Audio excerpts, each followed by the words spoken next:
Salut à tous, c'est Mathieu Delpech. Donc on est 3 jours après le 90 km du Mont Blanc. Je suis toujours dans la vallée de Chamonix. Et comme malheureusement, il faut que je me repose un peu, je peux pas trop aller jouer dehors. Regardez cette vue sur le Gros Blanc.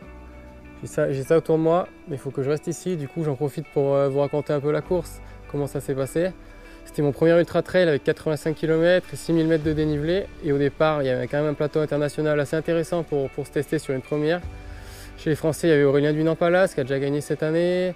Il y a Martin Kern qui a aussi des belles références, Gauthier Rio. Et chez les internationaux, à noter Dimitri Mityaev sur la ligne de départ, qui a plus de 900 de Cotitra, Pablo Villa qui a déjà gagné la TDS, Franco Collet, un Italien aussi qui a un palmarès et une expérience longue comme le bras. Donc c'était un premier bon test et ça s'est pas trop mal passé pour moi. Donc je vais vous raconter tout ça. D'abord, je vais vous raconter un peu le déroulé de la course, la gestion, etc. Et après, on va se pencher sur comment j'ai géré mes ravitaillements, la nutrition. Donc si ça vous intéresse, c'est parti! Voilà, je suis bien arrivé à Chamonix. On est à J-2 de la course. Ce matin, je fais une petite sortie pour reconnaître le bas de la dernière descente. Donc 300-400 mètres de dénive avec un petit fartlek pour se débloquer, mais c'est vraiment en sensation. Sans trop forcer non plus. Et après, on va redescendre en essayant de chercher toujours la fluidité parce que sur ces formats-là, c'est ce qu'il faut avoir en descente. Puis demain, veille de course, je vais sûrement faire du repos.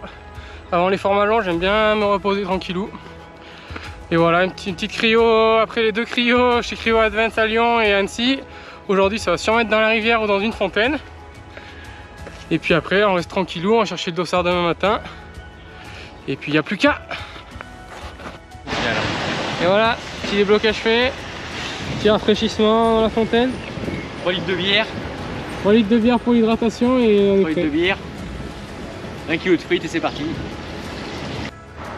Et voilà, on est à 11h du départ. Dernier briefing avec l'équipe. Le frangin et sa copine. Louis Delors. Et voilà, on a regardé les derniers matériels. Les ravitaux, le pack de course est prêt. Donc il n'y a plus qu'à. Donc après une dernière nuit de sommeil de 3 heures, un petit déj avalé à 2 h du matin, 15 minutes d'échauffement et 3 lignes droites assez souples, c'est parti à 4 heures de l'aire des parapentes de Chamonix pour le 85 km du Mont Blanc. Donc ça commence par 3 km assez roulants dans les rues de Chamonix, puis ensuite 1500 mètres de dénivelé pour monter au Brévent. Donc là, personne ne s'est encore trop affolé, même s'il y en a qui essayent de se replacer, notamment Dimitri Mityaev qui s'est mis dans la roue d'Aurélien, qui n'a pas lâché d'un poil pendant toute la montée. Sinon, personne n'est trop parti, personne s'est trop démarqué dans cette première montée. Moi, j'ai trouvé que le rythme était assez cool. J'étais caché derrière le groupe, je devais être autour de la 15e place au final. Après, il y avait un peu de cailloux avant d'arriver au Brévent. Une superbe levée de soleil sur le Mont Blanc, c'était magnifique sur tout le massif là. Il y avait des lumières grandioses. Donc, je bascule 11e au sommet. Après, première descente pour aller à Plan-Pras, il y avait des gros névés. Donc là, c'était assez sympa.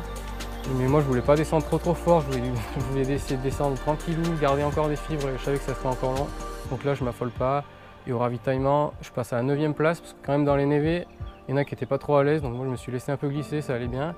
Mais là je dois avoir 2 minutes, 1 minute 30 de retard sur la tête de course. Mon frère qui me fait une assistance express et ça repart. Et là Dimitri Mityaev encore une fois, il a un peu traîné parce qu'il n'avait pas d'assistance. Donc il a fait l'effort sur 1 ou 2 km pour recoller la tête de groupe. Mais je pense que c'était pas la peine parce que moi j'ai fait toute la traversée sous les aiguilles rouges. Donc il y a une dizaine de kilomètres, montée, descente. On passe à la Flégère, ensuite à tête au vent. Au final, à tête au vent, toute la tête avait temporisé. Moi, je suis revenu dans le groupe. On s'est retrouvé à une vingtaine de coureurs à faire la descente les uns derrière les autres jusqu'au ravitaillement du Buet. Donc on arrive groupé au kilomètre 27 au ravitaillement du Buet. C'est allé relativement lentement sur la première partie de course, on est passé en 3h20 alors que les autres années les têtes de course étaient plutôt autour de 3h10. Donc ça repart. Là, encore une fois Dimitri Mityaev, il repart à bloc pour reprendre la tête de course. Cette fois c'était Aurélien qui avait pris les devants dans la montée. En fait tout le monde le regardait comme c'était le grand favori, personne n'osait le doubler. Mais on montait vraiment pas très vite et au final après il y a Martin Kern et Gauthier Rio qui ont décidé de prendre un peu leur envol, de monter à leur rythme plus cool. Moi, comme c'était encore 3h30 de course et qu'il restait du chemin, je suis resté dans le groupe. Et après, on arrive au chalet de la Loria. Gauthier devait avoir 2-3 minutes d'avance. Et après, on fait la descente sur Valorcine. Donc là, pareil, toujours essayer de rechercher de la fluidité. Je voulais pas descendre trop fort. Parce qu'après, quand il faut trop freiner, ça casse de la fibre. Donc et après on monte moins bien. Donc l'idée c'était vraiment d'essayer de rester souple et de descendre correctement sans faire trop d'erreurs. Donc là dans cette descente ça s'étire un peu et finalement on arrive à Valorcine au kilomètre 43, donc environ c'est la mi-course, après 5 heures de course. Et là les coureurs sont déjà un petit peu étirés, devant il y a Gauthier, Martin, je suis avec Franco Collet, je rentre dans le ravito avec Franco Collet, Dimitri Mikaev, Aurélien il est pas loin derrière. Puis c'est là que ça commence vraiment.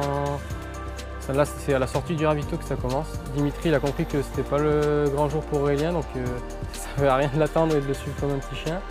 Donc il s'est dit allez cette fois j'y vais. Et là dans la montée à l'aiguillette des Posettes, il nous a vraiment déposé littéralement.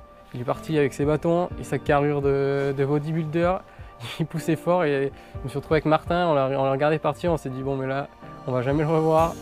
Martin il m'a dit Spoutnik est parti en orbite, ça nous a bien fait rire et après on s'est retrouvé à 3 avec Gauthier Ario. Il y a Thibaut Marquet qui nous a doublé aussi, qui a essayé de prendre la roue de Dimitri. On s'est retrouvé à 3 et puis à la moitié de la montée, moi je me sentais pas mal. Donc mon coach Nico m'avait dit reste tranquille jusqu'à Valo, si ça va bien tu peux essayer d'en mettre un peu mais sans trop en mettre non plus. Et donc comme je me sentais bien, j'ai fait la montée en trottinant et je bascule à peu près, donc on est au kilomètre 49, je bascule 3 minutes derrière Dimitri, donc il m'avait mis 3 minutes en 40 minutes, donc c'est quand même pas mal. Et au final dans la descente, au bout de 10 minutes, je suis revenu sur eux, en 10 minutes j'ai bouché 3 minutes, donc j'ai assez vite rebouché le trou. Et là j'ai pensé à Nance Peters qui avait dit ils descendent comme des chèvres et j'ai trouvé que c'était un peu le cas parce que Thibaut en fait il avait des crampes et il galérait à descendre, il descendait avec ses bâtons et Dimitri je sais pas pourquoi il voulait pas passer, donc moi je les ai rattrapés et je me suis pas arrêté, je les ai doublés direct et Dimitri il a pris ma roue et on est arrivé au ravitaillement du Tour, kilomètre 54 et là je suis encore en ravitaillement express avec mon équipe et là du coup on est 1 et 2 avec Dimitri et je décide de partir et là je pars en mission. Je suis en tête du 90 km du Mont Blanc pour un premier ultra. Et là je me dis, t'as plus rien à perdre, maintenant il faut courir. Et là c'était des sensations énormes. Montée de planche orange, j'ai tout fait en trottinant. Je suis encore premier en haut. Et après il y avait une descente assez longue, 900 mètres de dénivelé négatif pour aller jusqu'au ravitaillement des bois. Et au ravitaillement des bois, je m'assois un petit coup, je mange un peu pour aborder la fin de la course. Et j'avais encore une bonne énergie bien constante. Donc ça c'était vraiment cool. Là, il y a mon assistance qui m'aide et au moment de partir, je vois Martin qui arrive derrière, Martin Kern, qui avait fait une grosse descente de plongeoran, qui avait doublé Dimitri avant dans la montée, mais qui a fait une bonne descente et au final, je ressors du ravito quand il arrive, donc on a à peu près 2 minutes d'écart. Et là, je sais que ça va être un mano à mano avec Martin pour la fin. Ça va être un finish assez dur que je ne pourrais pas me relâcher avant d'arriver à Chamonix. Donc là, la montée en vert, il commençait à faire vraiment chaud. Je commençais à avoir mal dans un pied, mais je voulais rien lâcher. Donc au final, on passe à monter en vert avec toujours le même écart. Avec Martin, il est toujours 2 minutes derrière moi. De temps en temps, quand je me retournais, après, c'est assez dégagé, donc j'arrivais à le voir pour monter jusqu'au signal Forbes. Et puis après, il y a la longue traversée pour aller jusqu'au plan de l'Aiguille. Elle est assez technique, il faut toujours courir. Et de temps en temps, je me retournais, je voyais Martin qui se rapprochait, ça sentait pas bon. Mais en fait, j'avais encore une bonne énergie, mais je n'arrivais pas à aller plus vite. J'ai pas eu vraiment de coup de mou, mais j'arrivais pas à aller plus vite et dans le technique il était quand même plus agile que moi, donc il me reprend 500 mètres, 1 km avant de basculer sur Chamonix. Et là encore un petit ravitaillement express, puis la longue dernière descente. Et puis en finale j'ai jamais revu Martin, il s'est un peu échappé dans la dernière descente, il m'a mis 4 minutes, au final on est arrivé avec 5 minutes d'écart. Et moi je savais pas, mais il y avait Dimitri qui revenait derrière moi, donc j'ai bien fait de pas trop me relâcher dans la dernière descente. J'ai essayé vraiment de descendre fluide encore, mais c'était de plus en plus dur. Et donc je continue cette descente je pensais qu'elle allait être interminable, mais au final c'est passé relativement vite. J'ai pu ouvrir ma banderole quant à l'Auvergne pour faire la dernière ligne droite, c'était un grand moment, beaucoup d'émotions. Et là il y avait pas mal de monde, donc c'était vraiment trop cool. Entendre parler de ce garçon qui ne cesse de progresser, vitesse grand V, il prend une sublime 2e place, il n'a pas eu peur de prendre la première place au début sur le 90 du Mont-Blanc. Monsieur Mathieu Delpoche, deuxième. Donc je vous parlais un petit peu aussi nutrition, comment j'ai géré tout ça, le volet alimentation de la course et ravitaillement. Donc en fait j'ai mangé assez vite, au bout de 25 minutes, 30 minutes, je commençais déjà à manger une barre Baou toutes les 20 minutes ou une purée Baou. Donc c'est des aliments avec des index glycémiques assez bas, sans sucre en fait, c'est que des glucides naturellement présents dans les aliments. Donc ça permet de vraiment avoir une glycémie assez stable et aussi en fait c'est des aliments basifiants. Donc ça permet de ne pas trop s'acidifier les tendons, tout ça. C'est parce que sur la fin de course on va prendre plus du sucre et ça c'est plus acidifiant. Donc sur la première course, les 5 premières heures de course, j'ai pas pris un seul sucre. Et j'ai bu de l'eau et de la ceinture. De la ceinture c'est intéressant parce qu'il y a du sodium et d'autres minéraux, ça permet un peu de compenser les pertes en minéraux. Donc pendant 5 heures, eau, ceinture et produits Baou. Et après petit à petit, là c'est là où commençait vraiment la course, donc j'ai commencé à introduire des glucides plus rapides. Donc j'ai bu de la boisson d'effort et j'avais aussi des gels qui contenaient des BCAA et un petit peu de caféine. Et dans la boisson d'effort, il y avait des mélanges de glucides, de différents glucides. Et donc petit à petit, j'ai augmenté les quantités de glucides pour finir sur la fin de course. Je pense que j'étais à plus de 100 grammes par heure avec des boissons un peu plus dosées, de plus en plus. Et aussi j'ai bu aussi un peu de coca sur la fin et plus de gel pour vraiment pas baisser le rythme. En fait, je pense que plus on arrive à s'alimenter et à mettre des glucides, mieux c'est. Après, le seul problème, c'est que il peut y avoir des problèmes digestifs. Moi j'ai eu de la chance, j'ai pas eu de problème de ce côté-là. J'ai vraiment eu aucun ballonnement, aucun problème de transit, etc. Donc pour moi ça s'est bien passé. Aussi sur chaque ravitaillement, je prenais 2 grammes de BCAA. Les BCAA c'est des acides aminés branchés. Et en fait ça permet de réduire la fatigue et aussi d'éviter de taper dans les muscles comme source d'énergie. Et je prenais aussi des petites gélules de magnésium de mon sponsor Nutriting. Et en fait, ça me permettait d'avoir à peu près 80 grammes de magnésium par heure. C'est un minéraux qui est super important dans la contraction musculaire et on en perd aussi avec la transpiration. Donc ça permettait de compenser un peu ça. Et je prenais aussi des petits tubes verts. Donc ça, c'était à partir de 5 heures, à chaque ravito, je prenais un petit tube où c'était, en fait, c'est du sucre avec des extraits de plantes aussi pour les minéraux. Sur le ravitaillement, en fait, on avait un déroulé bien précis avec mon équipe pour vraiment optimiser. D'abord, j'arrivais, je jetais mes flasques vides, je jetais tous mes déchets. Et ensuite, je mettais d'abord les flasques. Ensuite, je reprenais soit des barres, des purées, des gels. Je rechargeais ça en fait dans la ceinture qui est intégrée à mon short. Et en quatrième, on échange le matos. Donc s'il y a des lunettes de soleil à prendre, ou une frontale à quitter, ou des bâtons à changer.